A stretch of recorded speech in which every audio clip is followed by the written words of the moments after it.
One of the new things that I've added, and I still have one more to add, but we've gone ahead and turned on the mass email feature in here as well.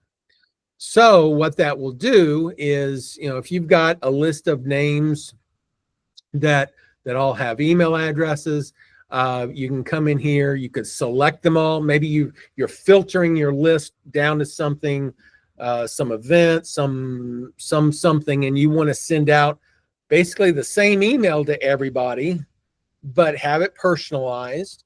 And so you can do the select multiple, select all the names, and then come in here and you'll be able to then choose the send mass email. What that does then is that opens up a kind of a different version of our email editor, but it will tell you up here at the top that we're going to be sending this to 50 contacts. In this case, I had selected 50, and therefore there are 50 selected. You can choose who it's going to be in your team, who it's going to be coming from, select that. And like if you were sending an individual email, you could, create a brand new one if you wanted to, either typing it in or letting Sam create it for you, create the subject, or you can come over here to the select template and do some kind of, I'm just going to grab one here, grab some kind of template of some sort and put it in there. Once you've got this set up, and if you do create a new one and you decide, oh, I want to make that into a template, there is an option down here at the bottom. I'm not sure I've really ever pointed that out, but once you have typed in something, and if you want it to be a template, you can click on the save button and it will save it as a template. If it's already a template and you want to make a modification, but you want to save it as maybe a different flavor of that existing template, you can choose the copy button and it will copy the template to a new template name. It'll give you the ability to create a new template. So, if you just want to make a few minor tweaks to a template, but keep the original, use the copy button, save it, and then you're good.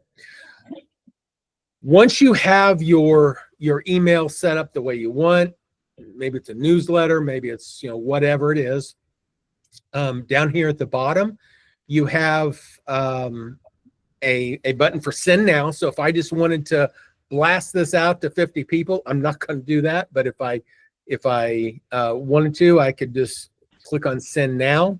Now, just as a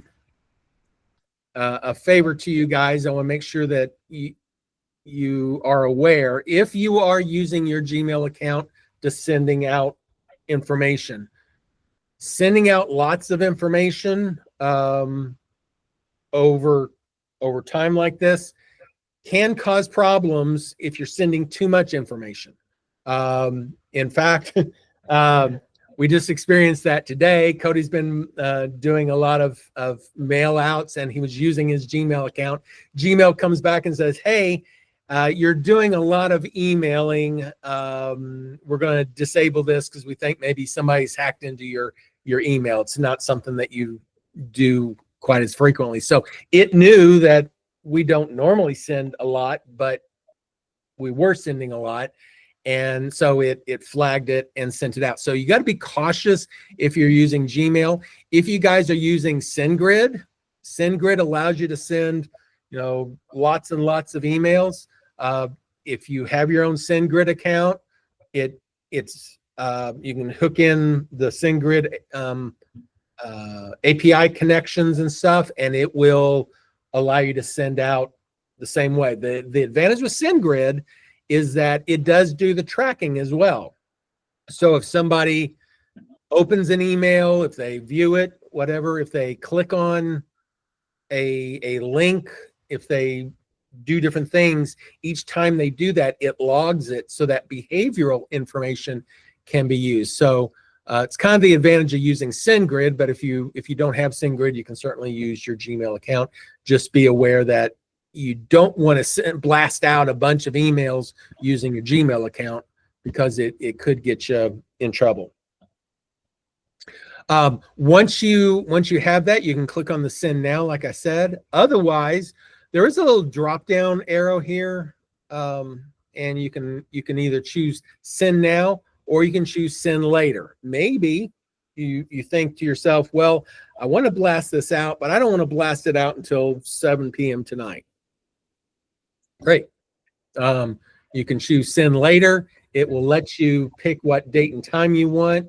And then whenever you do that process, then it will put it into your outbox and send it at the appropriate time for you at whatever time. So if you've got 50, 100, whatever the number of emails that need to go out, if you just want to do it at a certain time, you can do that. So either sending now or sending later.